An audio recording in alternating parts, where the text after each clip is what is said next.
आप जानते हैं कि कल मक्का के अंदर सऊदी अरेबिया में 3 मुल्कों के बीच में डिफेंस एग्रीमेंट हो गया है। मुल्क हैं सऊदी अरेबिया, टर्की, पाकिस्तान।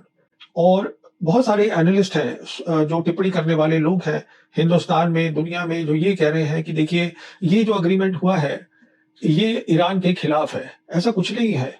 ये एग्रीमेंट बहुत ही अच्छी चीज़ है। ये एग्रीमेंट ईरान की सोच को आगे ले जाएगा। ये एग्रीमेंट वेस्ट एशिया को तरक्की और बेहतरी की तरफ ले जाएगा। तो कल 7 अगस्त को पाकिस्तान फॉरेन ऑफिस ने एक प्रेस नोट इश्यू करा है, जारी किया, जिसमें उन्होंने इस एग्रीमेंट के बारे में 4 बातें बोली हैं। पहली बात यह है कि ये एग्रीमेंट जो है सब मुस्लिम नेशंस को, मुल्कों को एक साथ लाता है, जोड़ रहा है। ये एग्रीमेंट तकसीम करने का नहीं है कि ये सुन्नी है, ये शिया है, ये फलाना है, ये ढमकाना है, नहीं। ये सब मुस्लिम कंट्रीज को साथ लाने का है। दूसरी बात ये बताई गई कि ये एग्रीमेंट है कलेक्टिव सिक्योरिटी का। इसका मतलब सबकी सुरक्षा, साझी सुरक्षा। इसका मतलब आप ऐसा ना करें सुरक्षा के बारे में जिससे कि आप सोचें मेरा फायदा हो और दूसरे का फायदा ना हो। क्योंकि अगर साझी सुरक्षा होगी तो शांति होगी, आपकी भी बेहतरी होगी, दूसरे की भी बेहतरी होगी, और जो पूरा रीजन है वो बेहतरी की तरफ जाएगा। शांति बहुत जरूरी होती है। कहने का मतलब ये है, हम जानते हैं कि आज जो है लड़ाई चल रही है सऊदी अरेबिया और येमनीज, जिनको हूती भी बोलते हैं, उनके बीच में।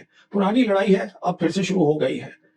तो अगर ये कलेक्टिव सिक्योरिटी, साझी सिक्योरिटी की बात हो, तो इन दोनों मुल्कों को एक साथ बैठना है और बात करनी है कि कैसे दोनों का मसला हल हो जाए। किस तरीके से जो सऊदी की प्रॉब्लम है वो भी सॉल्व हो जाए और यमनी जो चाहते हैं उनको भी मिल जाए। विन विन जैसे कहते हैं, दोनों का फायदा हो। और इसमें मुझे पूरी उम्मीद है पाकिस्तान का बहुत बड़ा रोल प्ले करेगा। तो इसको बोलते हैं साझी सुरक्षा, जो बहुत अच्छी बात है। तीसरी बात है जिसको बताई गई वो ये है कि ये है कलेक्टिव डिटरेंस। इसका मतलब ये है कि ये साझी तरीके से तीनों मुल्क मिलके जो बाहर की ताकतें हैं जो नुकसान करने की कोशिश करेंगी इन तीनों में से किसी मुल्क का, तो तीनों मुल्क एक साथ खड़े हो जाएंगे उसके खिलाफ। देखिए ये इशारा जो है अमेरिका की तरफ नहीं है, अमेरिका की फौज की तरफ। ये इशारा सीधा सीधा इजराइल की तरफ है।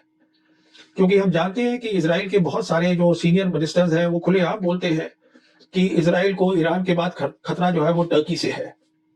तो अब इस एग्रीमेंट के बाद क्या होगा कि इजराइल कुछ नहीं करेगा टर्की के खिलाफ, क्योंकि उसको बिल्कुल ये साफ होगा कि मैं टर्की से लड़ाई नहीं लड़ रहा हूं। 3 मुल्क खड़े हैं, पाकिस्तान खड़ा है, सऊदी भी साथ में खड़ा है। तो ये भी एक अच्छी बात है, शांति चाहिए। तीसरी बात, चौथी बात ये बताई गई इसमें कि जो ये 3 मुल्क हैं, इनके पास बहुत सारी उपलब्धियां हैं, एडवांटेजेस हैं। ये एक दूसरे की मदद कर सकते हैं डिफेंस में, टेक्नोलॉजी शेयर कर सकते हैं, जॉइंट प्रोजेक्ट कर सकते हैं, बहुत काम कर सकते हैं। तो ये सारी बातें जो प्रेस नोट में है ये पॉजिटिव है, अच्छी बातें हैं। उसके बाद जो टर्की के प्रेसिडेंट है एर्दोगान, उन्होंने अपनी सोशल पोस्ट पे 3 और बातें लिखी हैं इस एग्रीमेंट के बारे में। पहली बात तो उन्होंने साफ-साफ बोल दिया है कि ये टेररिज्म के खिलाफ है। तो ये तो सीधा इशारा है इज़राइल की तरफ, क्योंकि इज़राइल ही मुल्क है जो वहां पे टेररिज्म कर रहा है। दूसरी बात उन्होंने ये कही है कि ये एग्रीमेंट जो है, जो भी ये और भी मुल्क इसमें शामिल हो सकते हैं, नॉन मुस्लिम कंट्रीज भी शामिल हो सकती हैं, जब तक कि वो इस बात को माने, इस सोच को माने, साझी सुरक्षा की सोच को, जिससे कि सबकी बेहतरी हो। और तीसरी बात उन्होंने ये कही है कि जो भी हम काम करेंगे, जो यूनाइटेड नेशंस है, जो उसका लॉ है, इंटरनेशनल लॉ, उसके तहत होगी। तो देखिए ये एग्रीमेंट बहुत ही पॉजिटिव है। दूसरा सवाल ये आया कहां से, ये सोच कहां से आई साझी सिक्योरिटी की? तो उसके लिए याद करिएगा कि ये जो लड़ाई शुरू हुई है वेस्ट एशिया में, ये हुई है 28 फरवरी को, जब हम जानते हैं अमेरिका और इजराइल धोखे के साथ इन्होंने अटैक किया ईरान के ऊपर। उस दिन ये लड़ाई शुरू हुई। उसके बाद जो अमेरिका की हवाई लड़ाई है वो 8 अप्रैल तक चली है, उसके बाद बंद करी उन्होंने। और उसके बाद हम ये भी जानते हैं कि 27 अप्रैल को जो ईरान के विदेश मंत्री हैं अब्बास अरागची, वो गए रशिया। वहां सेंट पीटर्सबर्ग में उनकी मुलाकात हुई करीबन 1.5 घंटे प्रेसिडेंट पुतिन के साथ। उसके बाद वो वापस आए और 6 मई को वो चीन गए और वहां उनकी मुलाकात हुई उनके विदेश मंत्री वांग ही के साथ। तो सवाल ये है, दोनों मुलाकात करके वो वापस क्या लाए? वो वापस लाए वहां से सोच, ये सोच कलेक्टिव सिक्योरिटी की, साझी सुरक्षा, बेहतरी के लिए, तरक्की के लिए। इसके बारे में थोड़ा सा समझना जरूरी है, ये कहां से आई। तो देखिए हुआ ये था कि जो चीन के राष्ट्रपति हैं शी जिनपिंग, ये पावर में आए नवंबर 2012 में, और सबसे पहला जो उनका विदेश दौरा था वो मार्च में रशिया हुआ। और रशिया जाके उन्होंने मुलाकात करी प्रेसिडेंट पुतिन से। और दोनों की आपस में बात हुई कि एक नई तरीके की सोच दुनिया में लानी है, जिससे लड़ाइयाँ खत्म हो और जो है तरक्की की तरफ हर मुल्क जाए। और उसी सोच को उन्होंने, जब दोनों की रज़ामंदी हो गई उसके ऊपर, उन्होंने 23 मार्च को, उसी दौरे में 23 मार्च 2013 को शी जिनपिंग ने एक लेक्चर दिया Moscow state institute of international relations में। और वहां उन्होंने वही जो बात उन्होंने डिस्कस करी थी पुतिन के साथ, वो बताया। और उसका टॉपिक का जो हेड टॉपिक था वो ये था, नई तरीके की सोच, new type of international relations की, जो आपस में मुल्क बातचीत करते हैं नए तरीके की सोच से करें।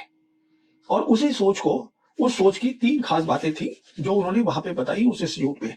एक तो उन्होंने बताया कि कलेक्टिव सिक्योरिटी बहुत जरूरी है, कि जिससे कि साझी सिक्योरिटी अगर होगी, बातचीत अगर होगी, प्रॉब्लम्स बातचीत से सब हल होंगी सुरक्षा के बारे में, तो बेहतरी हो सकती है। दूसरी बात ये बोली कि जो भी मुल्क काम करते हैं उनको यूनाइटेड नेशन के कानून के तहत करनी चाहिए, उसके रूल्स के तहत करनी चाहिए। तीसरी बात ये बोली कि हर मुल्क जो है वो बराबर है। ये नहीं सोचना ये छोटा मुल्क है मैं इसको दबा दूं, ये बड़ा मुल्क है मैं डर गया उससे। सारे को बराबर मुल्क है तो वो उसको मानना, इस तरीके से मानना चाहिए। तो ये सोच थी जो अरागची वहां से वापस लाए थे। और वो सोच रहे थे कि अब कैसे इसी सोच को वेस्ट एशिया की तरक्की के लिए बनाया जाए। देखिए, हम जानते हैं कि फिर 17 जून को एमओयू साइन हुआ, जिसे हम बोलते हैं मेमोरेंडम ऑफ अंडरस्टैंडिंग। मैंने अपने पुराना जो पिछला वीडियो है हिंदी का, उसका इसका जिक्र किया है। उसमें ये साइन हुआ था ईरान और अमेरिका के बीच में, और जिसमें मीडिएटर का रोल जो था वो साइन किया था पाकिस्तान के जो प्रधानमंत्री हैं शहबाज शरीफ ने। तो पाकिस्तान का बहुत इंपॉर्टेंट रोल है दोनों मुल्कों को उनकी बातचीत को आगे बढ़ाने में, मीडिएशन में। जहां तक ईरान का ताल्लुक था, उन्होंने इस एमओयू का नाम ही दे दिया इस्लामाबाद एमओयू। कहने का मतलब यह है कि ईरान चाहता था कि पाकिस्तान से बातचीत करके हमारी जो सोच है, जो कि अरागची लाए हैं साझी सिक्योरिटी की, उसको आगे हम ले जाना चाहते हैं। और यही कारण है कि 23 जून को ईरान के जो राष्ट्रपति हैं पेजिशकियन, ये गए थे स्टेट विजिट पर पाकिस्तान, जहां उनका एयरपोर्ट पे ही स्वागत किया पाकिस्तान के राष्ट्रपति जरदारी और प्रधानमंत्री शहबाज शरीफ ने। कई बातें वहां डिस्कस हुई होंगी, पर मैं समझता हूं ये बात वहां डिस्कस हुई है। और क्यों मैं ये बोल रहा हूं, क्योंकि वहां से वापस आने के बाद जब ईरान को रजामंदी मिल गई पाकिस्तान से कि हाँ पाकिस्तान इसमें पूरा हिस्सा लेगा, योगदान देगा इस नई सोच को आगे बढ़ाने में वेस्ट एशिया में, तो 29 जून को अरागची ने पब्लिक अनाउंसमेंट करी थी, जिसमें उन्होंने बताया कि नए तरीके की सुरक्षा फ्रेमवर्क तरीका क्या होगा। 2 खास बातें उसमें उन्होंने बताई कि एक तो जो बाहर की मिलिट्री ताकत है वेस्ट एशिया से बाहर की, उन सबको इसमें नहीं लिया जाएगा, वो बाहर रहेंगे। दूसरा उन्होंने ये बताया कि ये जो रीजन के जितने भी मुल्क हैं, वो आपस में बातचीत करके अपनी सुरक्षा तय करेंगे। हर मुल्क बराबर होगा, वो तय करेंगे जिससे कि पूरे रीजन की, वेस्ट एशिया की तरक्की हो। ये बात हुई थी। उसके बाद क्योंकि जिम्मेदारी मिल गई थी पाकिस्तान को बहुत बड़ी, और पाकिस्तान ने ये ली थी जिम्मेदारी। हम जानते हैं कि 13 जुलाई को पाकिस्तान के army chief field marshal Asim Munir ये खास दौरे पे 2 दिन के टर्की गए थे। और वहां एयरपोर्ट पे ही इनको रिसीव किया था जो टर्की के प्रेसिडेंट है एर्डोगान ने। और इनकी बातचीत हुई थी एर्डोगान और उनके मिलिट्री के जो आला कमांडर्स हैं, टॉप कमांडर्स हैं, उनके साथ। तो यहीं पे वो बात हुई होगी कि टर्की को भी इसमें शामिल किया जाए। क्यों किया जाए? क्योंकि याद करिएगा कि मार्च और अप्रैल के महीने के अंदर जब लड़ाई चल रही थी, और अभी अप्रैल 8 को वो अभी मतलब पहला वो सीज फायर नहीं हुआ था, तो 4 मुल्क है रीजन के, वो एक साथ आ गए थे जिसको क्वाड बोला जा रहा था। वो थे टर्की, सऊदी अरेबिया, पाकिस्तान और कतर। और जितने भी वो ये कोशिश कर रहे थे कि किस तरीके से जब लड़ाई चल रही है तो रीजन के अंदर जो है आपस में जो है जो कंट्रीज हैं वो एक दूसरे से बातचीत करके लड़ाई ना करें और बातों को सुलझाएं। तो अब ये जो अग्रीमेंट है जिसको मैं जिक्र कर रहा हूं कल वाला, वो उसी सोच को आगे ले जाने वाला है जो इनफॉर्मल चीज थी। और जब फाइनली आसिम मुनीर अपने दौरे से वापस आए टर्की के, और टर्की से बात हो गई कि इस क्या होना चाहिए फाइनल जो अग्रीमेंट है उसके अंदर, तो तब ये फाइनल फॉर्मल अग्रीमेंट हुआ है। ये वहां से आई है सोच। और उस सोच के अंदर, जैसे आपको मैंने बता दिया है, पाकिस्तान ने एक बहुत इंपॉर्टेंट रोल प्ले करा है। पाकिस्तान मीडिएटर नहीं है, उसके अलावा वो तो है ही है ईरान और उसके अमेरिका के बीच में। पाकिस्तान जो है वो इस सोच को, कलेक्टिव सिक्योरिटी को, रीजनल फ्रेमवर्क को मुस्लिम रिलेशंस में ले जाने के लिए बहुत काम कर रहा है और आगे भी करेगा, आप देखिएगा। हम जानते हैं कि पाकिस्तान ने पिछले साल ही 2025 के अंदर सऊदी के साथ डिफेंस एग्रीमेंट किया था। उसके बाद उन्होंने अभी जो है कुवैत के साथ जो डिफेंस एग्रीमेंट उनका 2023 का था, उसको उन्होंने फॉर्मल किया, फॉर्मल साइन हो गया। कतर भी कोशिश कर रहा है उनके साथ डिफेंस एग्रीमेंट का। अब हम जानते हैं कि अब उन्होंने एक डिफेंस एग्रीमेंट करा है अफ्रीकन कॉन्टिनेंट में भी, सोमालिया के साथ। तो देखिए ये बात जो है और आगे जाएगी। मेरे हिसाब से पाकिस्तान जो है एक बहुत जिम्मेदारी के साथ जितने भी मुस्लिम कंट्रीज हैं, हम बात कर रहे हैं जो 57 ओआईसी की कंट्रीज हैं, जो कंट्रीज हैं Muslim countries central Asian Republic में, जो साउथ एशिया में है। जैसे साउथ एशिया की 3 खास मुस्लिम कंट्रीज जो मेजोरिटी की है, वो है पाकिस्तान, मालदीव्स और बांग्लादेश। फिर हम जानते हैं कि अफ्रीका के अंदर जहां 54 मुल्क हैं, 20 कंट्रीज वहां ऐसी हैं जो मुस्लिम मेजोरिटी हैं। तो पाकिस्तान इस कलेक्टिव सिक्योरिटी को की सोच को लेके जाएगा और उसके तहत मेरी असेसमेंट में वो डिफेंस कोऑपरेशन के एग्रीमेंट इन सब मुल्कों के साथ करेगा। सीधी सी बात यह है कि पाकिस्तान ये सब कुछ इसलिए कर पा रहा है क्योंकि इन सब मुल्कों ने वो 4 दिन की जंग देखी थी, ऑपरेशन सिंदूर। और उसके बाद उन्होंने ये देखा कि पाकिस्तान इकलौता मुस्लिम कंट्री जिसके पास न्यूक्लियर वेपन्स है, वो तो है ही। साथ में वो इस नतीजे में पहुंचे कि इसकी पाकिस्तान की जो कन्वेंशनल कैपेबिलिटी है, जो उसकी मिलिट्री ताकत है, वो भी अच्छी है। ये कारण है। तो ये तो है। अब तीसरी बात मैंने कही थी कि ये कहां तक जाएगा, आगे इसका क्या है। देखिए, मैंने ये बताया भी था अपने पहले हिंदी और उर्दू के वीडियो में कि हर मुल्क जो है उस वेस्ट एशिया में वो क्या चाहता है, और उसमें मैंने कहा था जहां तक ईरान है वो बिल्कुल साफ है। वो चाहते हैं कि अमेरिकी फौजें जो है वो वेस्ट एशिया से बाहर निकल जाए, पहले गल्फ से निकले, उसके बाद वेस्ट एशिया से निकले। हम जानते हैं कि अमेरिका की करीबन 50,000 फौज है वेस्ट एशिया में, और वो कोई उनके पास 19 बेसिस है वेस्ट एशिया में। 19 में से 5 तो ये गल्फ के हो गए। हम ये भी जानते हैं कि जो अभी हालत ये इनकी बेसिस की है, जो मैंने बात भी करी थी पिछले वीडियो में, कि बहुत बुरी हालत है। वो अमेरिकन बेसिस इस्तेमाल नहीं हो सकती है, उनकी वहां से ट्रूप्स हटा दी गई है। और जो उनका रीजनल हेडक्वार्टर था सेंट्रल कमांड का अमेरिका की, जो कि इस पूरे एरिया को देखता है, वो अब शिफ्ट करके इजराइल चला गया है। तो कहने का मतलब ये है कि ऑलरेडी वो खाली हो रहा है, अमेरिका की फौज यहां से जा रही है वेस्ट एशिया से। तो ये जो बातचीत एग्रीमेंट हो रही है, ये उसके बाद की बात है। और उसकी बाद की बात सबसे अहम ये है, आप ये भी जानते हैं कि जो इजराइल है, उसने अपनी जो ड्रीम है, सोच है कि मैं ग्रेटर इजराइल बनाऊंगा, उसको नहीं छोड़ा है। वो अभी भी लड़ाई करना चाहता है इजराइल।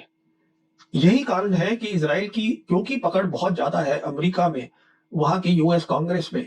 तो इस साल जो अभी पिछले महीने की बात है, जो पेंटागन है, जो यूएस मिलिट्री हेडक्वार्टर्स है, उनका जो 2027 का डिफेंस बजट था, जो उन्होंने तकरीबन 1.15 ट्रिलियन डॉलर्स मांगा है, साथ में एक क्लॉज ये भी थी। क्लॉज ये थी कि जो जहां तक वेस्ट एशिया का ताल्लुक है, जो फौज है अमेरिका की वहां, और जो उनकी इंटेलिजेंस एजेंसी है, कहने का मतलब सेंट्रल कमांड और साथ में सीआईए, अगर ट्रंप यहां से चले जाते हैं वेस्ट एशिया से, तो वो इजरायली प्राइम मिनिस्टर के अंडर आ जानी चाहिए। अभी ये लॉ नहीं बना है, पर उम्मीद करी जा रही है कि इजराइल जो है वो कामयाब हो जाएगा इसमें, क्योंकि इजराइल लॉबी बहुत स्ट्रांग है अमेरिका के अंदर। तो ये जो डिफेंस एग्रीमेंट है, ये उसके लिए है, इजराइल को बताने के लिए कि तुम्हारी लड़ाई एक से नहीं होगी, तुम्हारी लड़ाई 3 से होगी, और तीनों मुल्क जो है ताकतवर है, एन गैन नहीं है। तो देखिए, ये इसका फ्यूचर है कि किस तरीके से वो सोच जो 2013 में चीन और रशिया ने मिलकर बनाई थी, उस सोच को आज ईरान जो है वो वेस्ट एशिया में डिफेंस एग्रीमेंट के थ्रू उसको आगे ले जा रहा है, उसको अमल कर रहा है, उसको इंप्लीमेंट कर रहा है। और इसमें इस डिफेंस एग्रीमेंट का तो बड़ा रोल है ही, साथ में पाकिस्तान का काफी बड़ा रोल होगा इस सोच को, जो कि साझी सुरक्षा है, कलेक्टिव सिक्योरिटी को डिफेंस कोऑपरेशन के जरिए जो मुस्लिम कंट्रीज है दुनिया की, वहां पे ले जाने में। तो कहने का मतलब यह है, पाकिस्तान एक बहुत इंपॉर्टेंट रोल प्ले कर रहा है और करता रहेगा इस न्यू वर्ल्ड ऑर्डर में। Thank you.